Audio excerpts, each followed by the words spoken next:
Hello everybody. Super excited to be sharing this with everyone. My name is Aiden, and today I will be talking about my autoethnography. With all the different options that we all had for the direction that we wish to go with our autoethnography, I chose to take a focus on three separate parts of my life, and then how each of those parts kind of are interconnected, and how they've had a big effect on me in my life, and how they've all kind of come together in me reflecting on that and kind of noticing how these hardships and blessings have kind of become interwoven and created the person who I am today. So, hello everybody, my name is Aiden Bridgman. Today I'll be talking about my autoethnography. Just to give you a little preview about what I'm going to be talking about, I'll start off with my first section, which is kind of more of a focus on the cultural importance of my upbringing and how my social climate really helped shape who I am and what situations I want to be in and who I want to surround myself with. So that'll be my first section that I'll be going into. I'll be explaining some more in depth in just a moment. Then following that, I will also be talking about something I've utilized in this class before. Actually, the following two subjects will be about that. And I'll be talking about how when I was younger, I was in second grade and I had to move to France with my family. My dad got a job, and kind of how that shaped and also interacted with my already established kind of cultural values. And even if it's not something I was completely cognizant of the time, growing up with a big family and then kind of always wanting to be surrounded by friends, and then moving over to France and seeing how that kind of merged together. And then following up with that, I'll be talking about an experience of loss, the loss of my mother, which I've also discussed in this class. But yeah, without any further ado, let's get right into it. So I was born into a big old family on my dad's side, and then my mom's side was a little bit smaller. She was born in Montana, had one sister, and her parents got separated. There was a lot of disorder in her childhood, and she kind of ended up having to bear that burden for the rest of her life. And when I was growing up, I would always notice these differences between my dad's side of the family, which he had 5 siblings, and they all kind of, like, both of my parents grew up not in very affluent neighborhoods at all. Yet on my dad's side, they seem to have really come together and push through all the issues that they had just because of the love they were surrounded by from my grandma and grandpa. Whereas on my mom's side, there was a little bit more difficulty with abuse, disorder. There were hoarders, and I reflect on kind of the differences between the two in this autoethnography. But growing up, I not only did on my dad's side of the family did I have a massive social circle where I had like over a dozen cousins. I don't even want to count up all of them. I get to see them only a couple times when I was younger, and it really made me cherish that time that I had with them. I had 3 cousins who were all within a year of my age. So whenever we would get together, oh gosh, we were little hellhounds going around just causing terror, eating pizza and watching The Simpsons. I reflected on this time with my cousins, and I especially talked about kind of how I not being able to see my cousins so often led me to really having a role model in my eldest cousin, whose name is Kieran. I looked up to him a lot, and then as I grew up, I realized that he was a bit of a narcissist, and he wasn't actually someone who was very kind to me in my life. And an example that I pulled up from my in my autoethnography was once he offered me a cupcake, and I was young and ignorant, and I was like, "Oh yeah, what's a cupcake? Let me have the cupcake, please." And then he was like, "Oh shoot, I don't have a cupcake." And then I kept on pestering him about it. I'm like, "Yo, dude, when are you gonna give me my cupcake?" And then eventually he was like, "Oh wait, Aiden, you still want that cupcake?" And I was like, "Hell yeah!" And then he farted in his hand, he farted in his hand, cupped it, and then threw it at my face. And then another time we were on the buses out in Ireland, and as we were walking back to the bus, for some reason he felt the urge to throw a punch at me, and he threw a big old punch at me, and then I ducked, and then he just hit a pole like really hard, and he messed up his hand, and he got so furious with me as if it was my fault.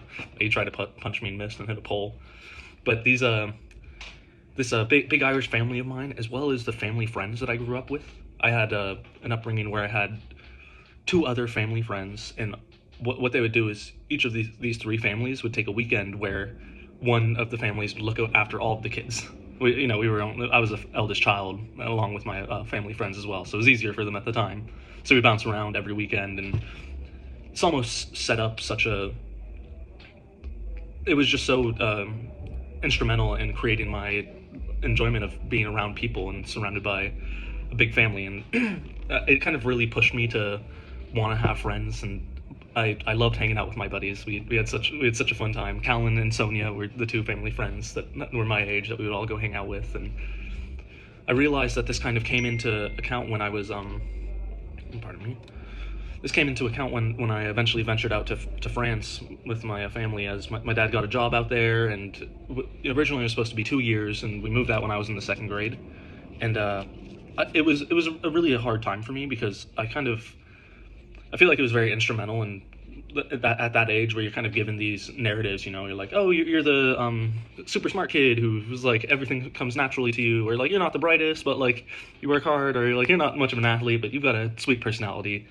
And when I went out there, I was kind of I think I was so overwhelmed at the time, especially the French they can be quite mean sometimes. So being like the young American boy and being an international student, it was really challenging for me. One, because I was already an awkward kid, and then going out to this place and trying to make friends, I sort of lost myself. I became a very, how do I put this? Like, rather than going up to people and like trying to make them laugh with me and create memories, I would realize how much easier it was to make people laugh at me. So I would kind of go around making a fool out of myself and not like paying attention. And I kind of created this sort of identity when I was out in France so I could make friends. And I realized back then that a lot of the friends that I had two friends that were close with me, but most of them just like keeping me around because I would act like a clown. And it took me some time to see that, but then I was also quite, in retrospect in the future, I'm appreciative of this time, but from a social setting, it was kind of difficult. And then when I eventually pushed on to other things with my academic endeavors out in France, I just fell so far behind. It was extremely difficult for me. After 6 months of being at the school, my parents were called in for a teacher conference meeting, and when they came over, the French teachers came up to them and said, hey, just so you know, your son is not meeting the standards out here. It was a bit of a confusing moment for them because they were like, what do you mean? It's been 6 months since we've been out here, and like you're upset that he hasn't learned this new language and like adapted to this new schooling environment? Like, shouldn't that take a little bit longer for him to adjust? I was placed in an easier French class. They had a week that was English and then a week that was French, and then they had designated courses for those weeks. So in I think it was like math, history, and something else were taught in French, whereas like English, science, and something else were taught in English. So that caused like quite a bit of backup for me because I was getting taught things in a different language that I didn't really understand at the time.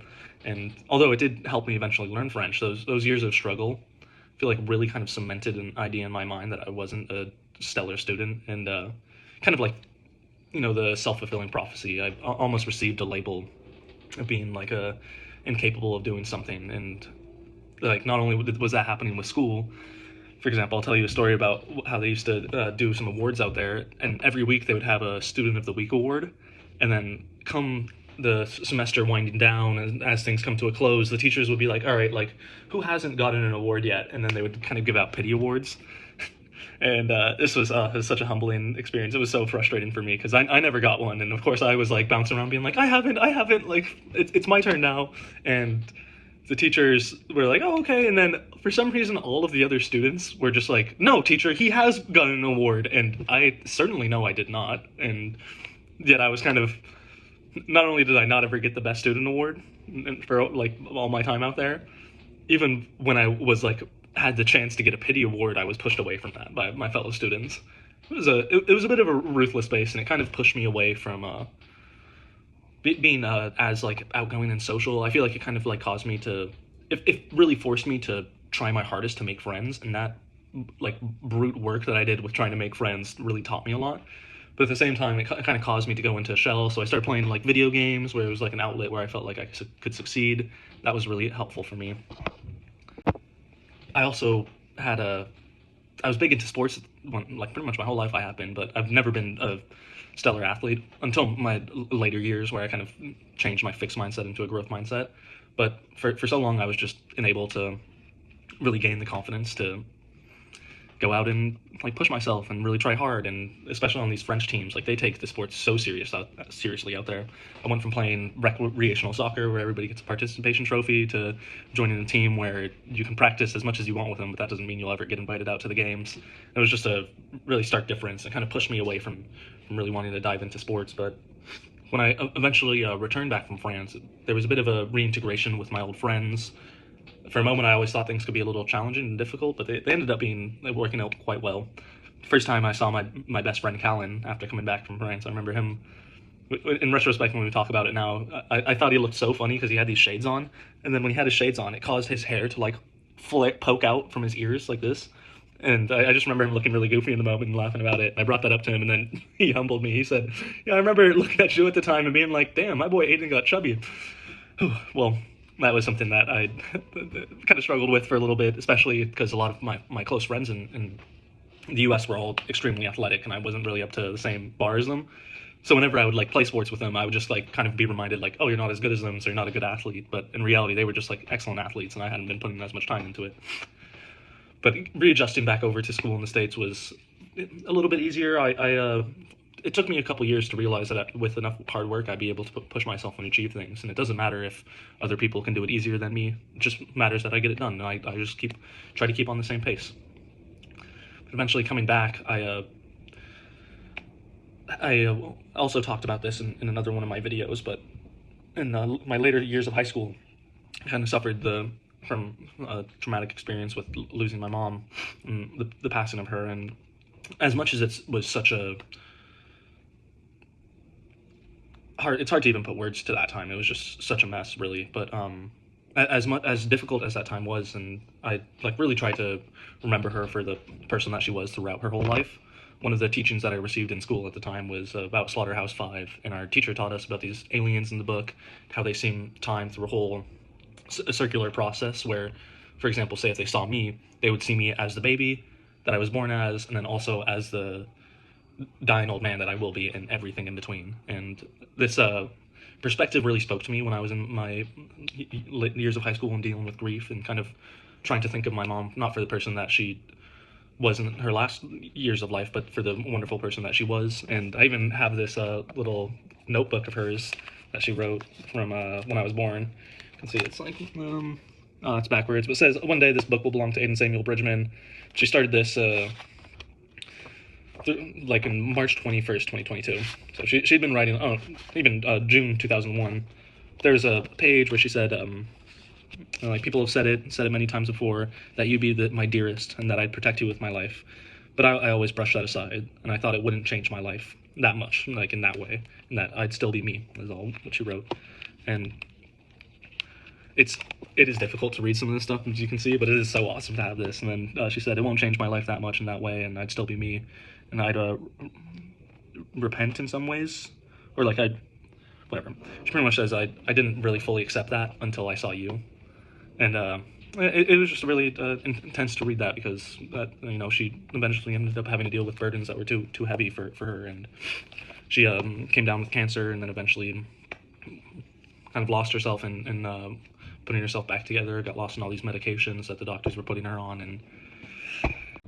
But with the passing of her, I try to remember her for the whole person that she is, not the last moments in her life. And one of the, like, I really try to always look for silver linings in hard times. And one thing, when I reflect on these hardships that I went through, I realized that there's quite a bit of interconnectedness between my family growing up, like kind of that big, not even like my own family and that big like Irish family that I have, but also the big family friends that I had and all the social people that were around me. And it really, I've realized that all of these struggles that I went through with being in France and trying so hard to make friends and still not being able to connect with people, I saw that finally come to a close when, or like come to a full circle, when all these people that I'd made friends with and worked so hard, even embarrassing myself sometimes to like develop these relationships, really came in together and supported me and my family, as well as like it was mutual. We were all family friends. My mom was not only a mom to me, but also to the family friends that I grew up with. And just to have everybody come together and seeing the contrast to my dad's side of the family, where it was like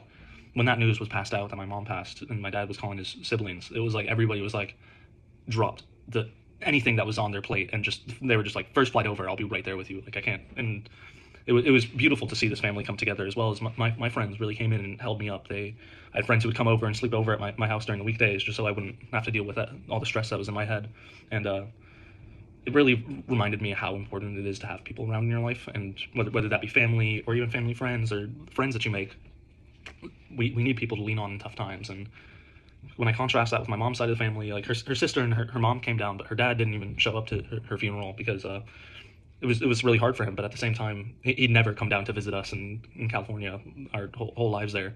And in that moment, like those are real moments where you need to step up and be there for your family. He wasn't, and it kind of made me see this contrast of isolation versus the closeness and interconnectedness, and really pushed me towards ensuring that I grow up and make sure I have a social circle around me and friends that I care about. And I'm grateful for the kind of cultural setting I was born in, with this big family friends, and then moving out to France, and that kind of forcing me to really hone in my attempts at socializing and making friends and just making mistakes and learning from them. And when that all finally came together, as I moved out back to the U.S., and really allowed me to make friends that helped me so much during my tough times. And it's just something I realize is super important to me, and the importance of community. That's one of the biggest parts of my autoethnography, is the seeking of community, and knowing that you can have a whole circle of people around you that love you and care for you, and you treat them in the same way. And when things go wrong, like you're there for each other. And that's, I feel like, one of the most important parts of life, and one of the most important parts of my life that I hope to continue in the future. Thank you.